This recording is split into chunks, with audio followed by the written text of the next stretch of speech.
اللہ تبارک و تعالی پچھلی آیتوں سے یہودیوں اور عیسائیوں کی کچھ برائیوں کا ذکر کر رہا ہے، اور اس سے پہلے کی آیت میں اللہ تعالیٰ نے یہ بیان کیا تھا کہ کس طرح سے یہودی اور عیسائی اللہ کے رسول صلی اللہ علیہ وسلم پر اور آپ کے دادا ابراہیم علیہ السلام پر کیا کرتے ہیں، جھوٹے الزام لگاتے ہیں۔ ابراہیم علیہ السلام کے بارے میں یہودی کہتے تھے کہ ابراہیم علیہ السلام یہودی تھے، عیسائی کہتے تھے کہ یہ عیسائی تھے، لیکن اللہ تعالیٰ نے اس کو کھول کر بیان کر دیا ہے۔ ان سب چیزوں میں اہم بات یہ ہے، ہمیں یہ غور کرنا چاہیے کہ اللہ تعالیٰ نے قرآن کے اندر اس بات کو کیوں ذکر کیا۔ اس بات کا ذکر اللہ تعالیٰ نے قرآن کے اندر اس لیے کیا تاکہ اس امت کو بھی سمجھائے اور سبق دے اللہ تعالیٰ کہ جب بھی کوئی اللہ والا بندہ آتا ہے، کوئی نیک بندہ دنیا کے اندر اٹھتا ہے، اللہ کا نیک اور پارسا بندہ ہوتا ہے، تو ہر مسلک کے لوگ، ہر آدمی اپنی طرف اس کی نسبت کرنے کی کوشش کرتے ہیں کہ یہ میری جماعت سے ہے، میرے تعلق میرے فرقے سے ہے، میرے مسلک سے۔ جس طرح سے یہودی ابراہیم علیہ السلام کے بارے میں کہتے تھے کہ ابراہیم علیہ السلام یہودی، عیسائی کہتے تھے کہ ابراہیم علیہ السلام عیسائی۔ تو جب بھی اس دنیا کے اندر ایک یہ انسانوں کی فطرت ہے کہ جب بھی کوئی نیک بندہ کھڑا ہوتا ہے یا اللہ کا کوئی بہت ہی نیک اور پارسا اور بزرگ بندہ ہوتا ہے، تو ہر آدمی اس کی طرف اپنی نسبت کرنے کی کوشش کرتا ہے، لیکن حق وہی ہے جو اللہ تعالیٰ نے بیان فرمایا کہ وہ ہے ایک سچا مسلمان جو اللہ کے طریقے پر چلنے والا ہے، جو اللہ کے حکموں پر چلنے والا ہے، اس کے آگے اور کچھ نہیں ہے، چاہے وہ نبی ہو یا پھر وہ بڑے بڑے اولیاء کرام ہو، ولی ہو، بزرگ ہو، یہ سب کے سب اللہ کے طریقے پر چلنے والے ہیں۔ وما کان من المشرکین، یہ شرک کرنے والوں میں سے نہیں ہے، مشرکوں میں سے نہیں ہے۔ تو ان کی طرف اپنی نسبت کرنا یا یہ بتانا کہ یہ تو ہماری جماعت سے تھے، یہ تو ہمارے مسلک سے تھے، یہ تو ہمارے فرقے سے تعلق رکھتے تھے، اس چیز کی اللہ تبارک و تعالیٰ نے لوگوں کی تردید کی ہے، اس چیز کو اللہ تعالیٰ نے غلط بتایا ہے اس آیت کے اندر۔ اب یہاں سے اللہ تعالیٰ بیان فرما رہا ہے وَدَّتْ طَائِفَةٌ مِّنَ أَهْلِ الْكِتَابِ لَوْ يُضِلُّونَكُمْ وَمَا يُضِلُّونَ إِلَّا أَنفُسَهُمْ وَمَا يَشْعُرُونَ کہ ان یہودیوں اور عیسائیوں میں سے کچھ لوگ تو ایسے ہیں کہ یہ چاہتے ہیں کہ آپ کو گمراہی کر دے، آپ کو سیدھے راستے سے ہٹا دے، یعنی یہ خود بھی سیدھے راستے پر نہیں ہے، خود بھی بھٹکے ہوئے ہیں، اور اس کے ساتھ میں ان کا مقصد کیا ہے، یہ چاہتے ہیں کہ سامنے والا انسان بھی کیا ہے، سیدھے راستے سے ہٹ جائے، بھٹک جائے، وہ سیدھے راستے پر نہ چلے، گمراہی کے راستے پر رہے، اللہ کے طریقے پر یا توحید پر نہ چلے، کیونکہ اگر وہ توحید پر چلے گا یا اللہ کے طریقے پر چلے گا تو اس آدمی کو پریشانی ہوگی، کس چیز میں، اپنی دکان چلانے میں، اپنے پیٹ کو بھرنے میں، اس آدمی کو پریشانی ہوگی۔ تو یہ کیا چاہتا ہے کہ ہم بھی اور یہ بھی دونوں برابر ہو جائیں، ایسے ہو جائیں کہ پھر اس کی وجہ سے ہماری دکانیں بند نہ ہو۔ تو اللہ تعالیٰ نے بیان فرمایا کہ یہ جو یہودی اور عیسائی ہیں، اللہ تعالیٰ اس کا ذکر کر کے سب سے اہم بات ہم کو جو قرآن کے اندر یہ سمجھنا ہے کہ قرآن قیامت تک کے لیے ہے، اور اللہ تعالیٰ نے جو بھی بات بیان فرمائی ہے اس کے پیچھے کوئی نہ کوئی مقصد ہے۔ ایسا نہیں ہے کہ اللہ نے یہودی اور عیسائیوں کے بارے میں یوں ہی بیان کر دیا، یہ کوئی قصے کہانی کی کتاب نہیں ہے کہ پچھلے زمانے کی کہانی بتائی جا رہی ہے، نہیں، سبق لینے کے لیے کہ ایسا ہے، ایسا ہوگا، اس امت کے اندر ہوگا، اور بنی اسرائیل کی اور یہودی اور عیسائی کے طریقے پر چلنے والے لوگ پیدا ہوں گے۔ تو اللہ تعالیٰ بیان فرما رہا ہے وَدَّتْ طَائِفَةٌ مِّنَ الْكِتَابِ کہ ایک جماعت تو ایسی بھی ہے یہودی اور عیسائیوں کی، یا آپ یہ کہیں کہ اللہ کے نافرمانوں کی ایک جماعت ایسی بھی ہے کہ ان کی یہ کوشش ہوتی ہے، ان کی یہ دل کی خواہش ہوتی ہے کہ یہ آپ کو کیا کر دے،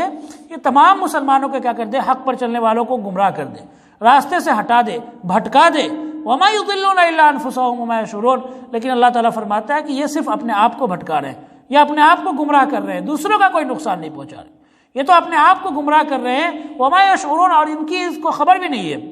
یعنی کہ یہ اس کوشش میں ہے کہ دوسرے سیدھے راستے سے ہٹ جائے، گمراہی کی طرف آ جائے، اور اس کوشش میں یہ خود بھی گمراہی کی طرف آ گئے ہیں، اس کوشش میں یہ خود بھی سیدھے راستے سے ہٹ گئے ہیں، اور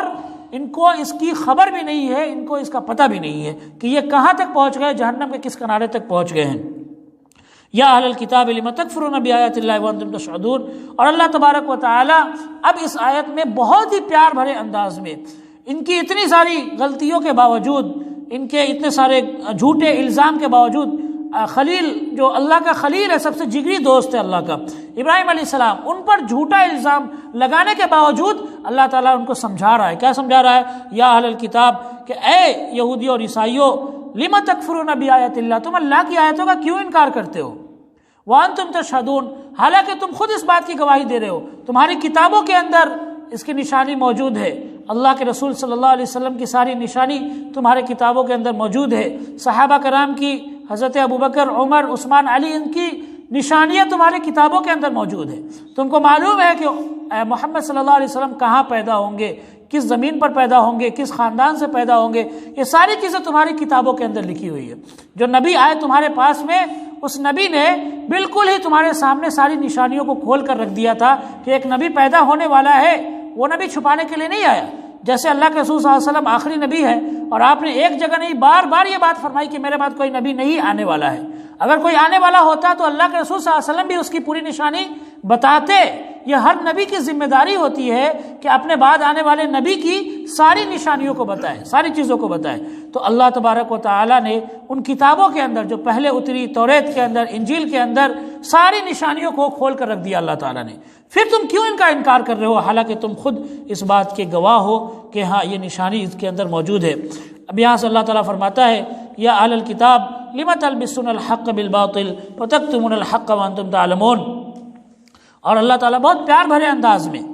سمجھا رہا ہے کہ اے لوگو، اے یہودیوں اور عیسائیوں، لم تلبسون الحق بالباطل، کیوں تم حق کو باطل سے ملا دیتے ہو،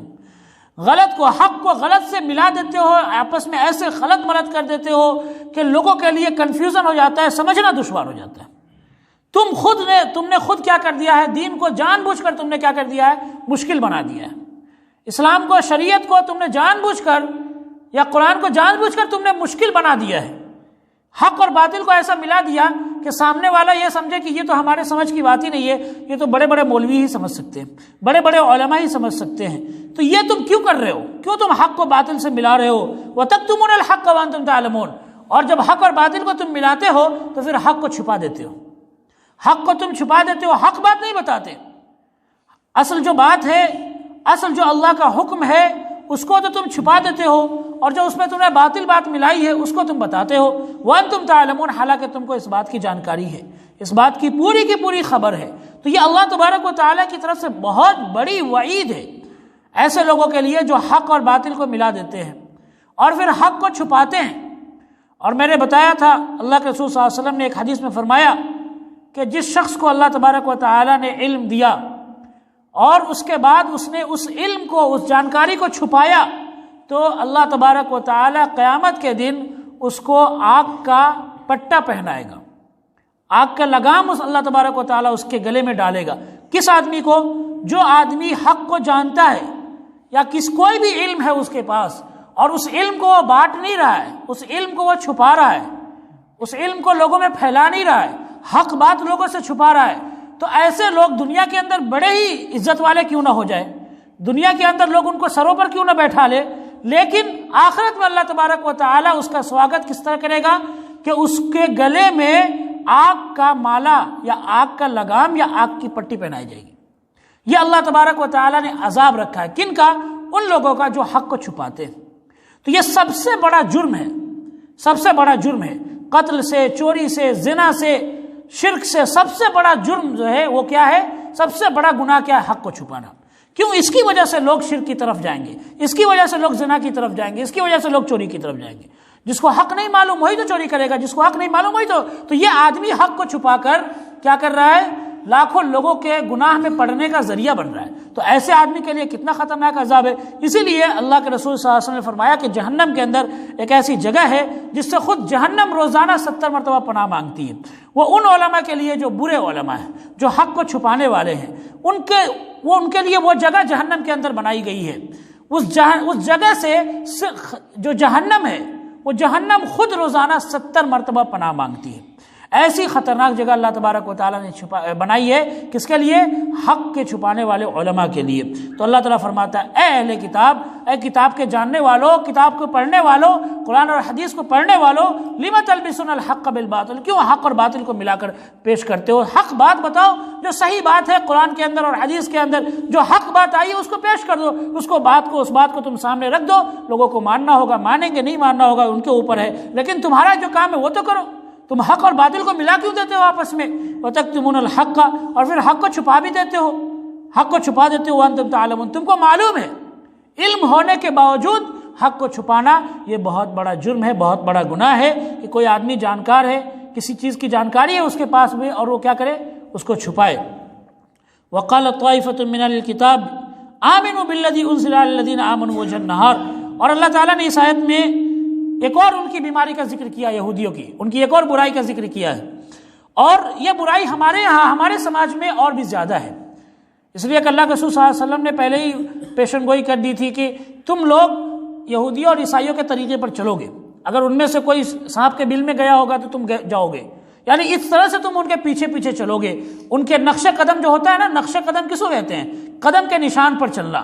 ایک آدمی آگے چل رہا ہے، اس پیچھے پیچھے جو نشان چھوڑ رہا ہے، ٹھیک اس کے نشان پر چلنا، اس کو نقش قدم کہتے ہیں۔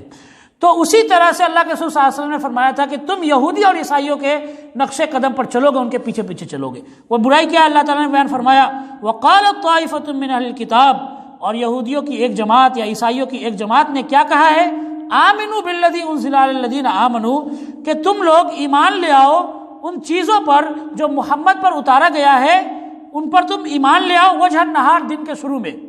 یعنی دن کے شروع میں تم کیا کرو؟ ان پر ایمان لے آؤ، وَاکْفُرُوا آخِرَہُ، اور جیسے دن ختم ہو تو شام میں تم اس کا انکار کر دو۔ یہ کیوں کرو؟ لعلہم یرجعون، تاکہ یہ لوگ دن سے پھر جائیں۔ یعنی ایسا یہ آیت تب اتری تھی جب کچھ یہودی اللہ کے رسول صلی اللہ علیہ وسلم کے ساتھ فجر کی نماز میں آئے، اور فجر کی نماز انہوں نے اللہ کے رسول صلی اللہ علیہ وسلم کے ساتھ پڑھی، شام ہوتے ہوتے وہ پھر سے یہودی بن گئے، کافر بن گئے۔ کیوں؟ تاکہ لوگوں کو یہ سمجھائے کہ یہ دین صحیح نہیں ہے، اس دین میں برائی آئی، اس لیے یہ لوگ پہلے تو اس دین میں آ گئے، پہلے انہوں نے مذہب قبول کر لیا، لیکن پھر اس کی برائی دیکھ کر یہ دین سے نکل گئے، یہاں سے نکل گئے۔ تو یہ بھی ایک سازش ہے، یہ بھی ایک باطل پرستوں کی اور اللہ کے نافرمانوں کی، یا جو دین کے اسلام کے دشمن ہے، ان کی یہ بھی ایک چال ہوتی ہے کہ وہ کبھی کبھی آتے ہیں، مل جاتے ہیں، اور پھر شام میں وہ نکل جاتے ہیں، تاکہ لوگوں کو یہ بتا سکے کہ اس کے اندر برائی ہے، اس کے اندر کوئی اچھائی نہیں رکھی ہے، اس لیے ہم یہاں سے نکلے۔ اور یہ پوری ان کی میٹنگ ہوتی تھی، اس طرح سے یہ لوگ آپس میں بیٹھ کر میٹنگ کرتے تھے کہ تم صبح میں جاؤ، محمد کے ساتھ نمازیں پڑھ لینا، ان کے ساتھ تھوڑا گھوم پھر لینا، اور شام میں تم انکار کر دینا، کہنا کہ نہیں، اس میں تو کوئی بھلائی نہیں ہے، ہمارا دین ہی، ہمارا مذہب ہی صحیح ہے۔ لیکن اللہ تبارک و تعالیٰ تو دلوں کے بھید کو جاننے والا ہے، اللہ تبارک و تعالیٰ تو جانتا ہے کہ تمہارے دلوں کے اندر کون سا راز چھپا ہوا ہے، تم کس مقصد کے ساتھ آ رہے ہو، جا رہے ہو، اور اللہ تبارک و تعالیٰ نے ان ساری چیزوں کو قرآن کے اندر کھول کر بیان کر دیا ہے۔ آپ کہیں گے کہ یہ چیزیں چھوٹی بات ہیں، یہ چھوٹی بات نہیں، اللہ تعالیٰ نے بیان فرمایا کہ ایسے سازش کرنے والوں سے تم ساودھان رہو، تم بچ کے رہو، یہ لوگ تمہارے دین میں بہت زیادہ نقصان پہنچا سکتے ہیں، تمہیں بہت زیادہ تکلیف پہنچا سکتے ہیں۔ فرمایا اللہ تعالیٰ نے وَلَا تُؤْمِنُوا إِلَّا لِمَنْ تَبِعَ دِينَكُمْ، کہ تم تو انہی پر ایمان لاؤ، یا تم انہی پر یقین کرو جس نے تمہارے دین کی پیروی کی، جو تمہارے دین پر چلنے والا ہے، اس کے علاوہ تم دوسروں پر یقین نہ کرو۔ یقین اور بھروسہ کس پر کرو؟ اسی پر جو تمہارے دین کی پیروی کرنے والا ہے، اس لیے کہ جو تمہارے دین کا نہیں ہو سکا، جو تمہارے مذہب کا نہیں ہو سکا، وہ تمہارے کسی اور کام کا بھی نہیں ہوگا۔ ہاں، یہ الگ بات ہے کہ وہ اپنے مطلب کے لیے تمہارا استعمال کر سکتا ہے، وہ اپنے مطلب کے لیے، اپنے فائدے کے لیے تمہیں یہ دکھا سکتا ہے کہ ہاں میں تمہارا بہت ہی زیادہ مددگار ہوں، یا تمہارا پیارا دوست ہوں، تمہارا سہارا بن سکتا ہوں، لیکن یہ اپنی مطلب تک، جیسا اس کا مطلب پورا ہوگا یہ آدمی نکل جائے گا، اس لیے کہ یہ تمہارے نہ تو دین کا ہے نہ تمہارے مذہب کا۔ تو اللہ تعالیٰ نے بیان فرمایا وَلَا تُؤْمِنُوا إِلَّا لِمَنْ تَبِعَ دِينَكُمْ، کہ جو تمہارے دین کا نہ ہو اس پر تم یقین نہ کرو، یقین صرف اسی پر کرو جو تمہارے دین کا ہے، جس نے تمہارے دین کی پیروی کی۔ قُلْ إِنَّ الْهُدَى هُدَى اللَّهِ، اور یہ کہو کہ اصل ہدایت تو اللہ کی ہدایت ہے، یعنی اللہ تبارک و تعالیٰ ہی جسے سیدھا راستہ دکھائے وہی آدمی ہدایت پر آ سکتا ہے، ورنہ دنیا والے کتنی بھی کوشش کر لے، کتنی بھی محنت کر لے، اللہ تبارک و تعالیٰ کی اگر مرضی نہ ہو، اللہ تبارک و تعالیٰ اگر نہ چاہے تو اللہ تبارک و تعالیٰ ہدایت نہیں دیتا۔ اور اس کو ہدایت ملتی بھی نہیں ہے۔ اللہ تبارک و تعالیٰ کسی کے بارے میں ہدایت کا فیصلہ کر لیتا ہے تو بنا کسی ذریعے کے بھی اللہ تبارک و تعالیٰ اس کو ہدایت دے دیتا ہے۔ ہر انسان کے پاس اللہ نے عقل رکھی ہے، اس کو قیامت کے دن بہانہ نہیں یہ چلے گا کہ ہمارے پاس کوئی سمجھانے والا نہیں آیا، کوئی بتانے والا نہیں آیا۔ ابراہیم علیہ السلام کے پاس کون تھا؟ کوئی نہیں تھا، لیکن ابراہیم علیہ السلام نے خود سے اپنی عقل کو، اللہ نے عقل دی ہر انسان کو، خود سے اپنی عقل کو استعمال کیا۔ انہوں نے سوچنا شروع کیا کہ یہ لوگ جن کی پوجا کرتے ہیں، جن کی عبادت کرتے ہیں، یہ ہمیں کیا فائدہ پہنچاتے ہیں، کیا نقصان پہنچاتے ہیں، مکھی تو بھگا نہیں سکتے۔ تو یہ خود انہوں نے اپنے عقل سے سوچنا شروع کیا اور اس طرح سے انہوں نے اللہ کو پا لیا، توحید کو پا لیا۔ تو اللہ کی ہدایت اصل کس کے ہاتھ میں ہے؟ اللہ تبارک و تعالیٰ کے ہاتھ میں ہے۔ ایؤتی احد مثل ما اوتیتم او یحاجکم عند ربکم، اور یہ لوگ یہ بھی کہتے ہیں کہ تم ان کو کوئی ایسی بات نہ بتانا کہ ان کو خبر ہو جائے اس کے بارے میں، اور وہ جیسے تم کو وہ چیزیں ملی ہے ویسے ان کو بھی مل جائے، یعنی کہ جیسے تم کو اللہ نے نعمتیں دی ہے چھپانے کی، یہ حق بات کو چھپاتے ہیں کس لیے؟ یہ تاکہ یہ کہتے ہیں کہ ان کو اپنی اصل بات جو تمہاری کتابوں کے اندر ہے یہ باتیں تم مسلمانوں کو نہ بتانا، کہیں ایسا نہ ہو کہ یہ تمہاری باتیں جان لے اور جاننے کے بعد میں تمہاری جو تم کو نعمتیں اللہ تعالیٰ نے دی ہے اس سے فائدہ اٹھا لے۔ تو یہ حسد اور جلن کی وجہ سے یہ کرتے تھے۔ قل ان الفضل بید اللہ یؤتی من یشاء، آپ کہہ دیجئے، اللہ تعالیٰ فرماتا ہے نبی آپ کہہ دیجئے ان الفضل بید اللہ، بے شک کسی کے ساتھ بھلائی کرنا یہ اللہ کے ہاتھ میں ہے، کسی کو نعمت دینا یہ اللہ کے ہاتھ میں ہے، اور یؤتی من یشاء، اللہ جس کو چاہتا ہے اپنی نعمت دیتا ہے۔ اللہ تعالیٰ کسی کو مالدار بنا رہا ہے، کسی کو دولت مند بنا رہا ہے، کسی کو غریب رکھ رہا ہے، کسی کو روزی دے رہا ہے، کسی سے روزی چھین رہا ہے، کسی کی روزی تنگی کر رہا ہے، یہ اللہ کی مرضی ہے۔ اللہ جسے چاہتا ہے اسے دیتا ہے، جسے چاہتا ہے اسے کرتا ہے۔ اللہ کی مرضی میں کوئی دخل دینے والا نہیں ہے، اللہ کی منشا میں، اللہ کی چاہت میں کوئی دخل دینے والا نہیں ہے۔ اللہ تبارک و تعالیٰ جس کے بارے میں فیصلہ کرتا ہے، اور اس کا مطلب یہ بھی نہیں ہے کہ اللہ تبارک و تعالیٰ کسی کو اپنا فضل دے رہا ہے تو وہ اللہ کا بہت قریبی ہے، اور کوئی بہت غریب ہے تو وہ اللہ سے دور ہو گیا، ایسی بات نہیں ہے۔ اللہ کے قریبی اور اللہ کے دور جو وہی ہے جو اللہ کی عبادت کرنے والا ہے یا پھر اللہ تبارک و تعالیٰ کا نافرمان ہے، وہ اللہ کا قریبی یا دور ہے۔ لیکن اللہ تبارک و تعالیٰ کا فضل ہے، دنیا کے اندر اللہ تبارک و تعالیٰ جس کو چاہے دے، یہ اللہ تبارک و تعالیٰ کی مرضی ہے۔ ہمارے حسد کرنے سے، ہمارے جلن کرنے سے کسی کی دولت ختم ہونے والی نہیں ہے۔ ہاں یہ الگ بات ہے کہ ہمارا نقصان ہو سکتا ہے، کسی کی دولت کو دیکھ کر، کسی کے مال کو دیکھ کر اگر ہم حسد کر رہے ہیں، ہم جلن کر رہے ہیں تو ہمارا تو نقصان ہو سکتا ہے، لیکن اس آدمی کا کوئی نقصان نہیں ہوگا، اس لیے کہ وہ ہماری مرضی سے اللہ نہیں دے رہا ہے۔ اگر ہماری مرضی سے اللہ دیتا تو ہمارے علاوہ سارے غریب ہوتے۔ ہم تو یہی چاہیں گے کہ ہم صرف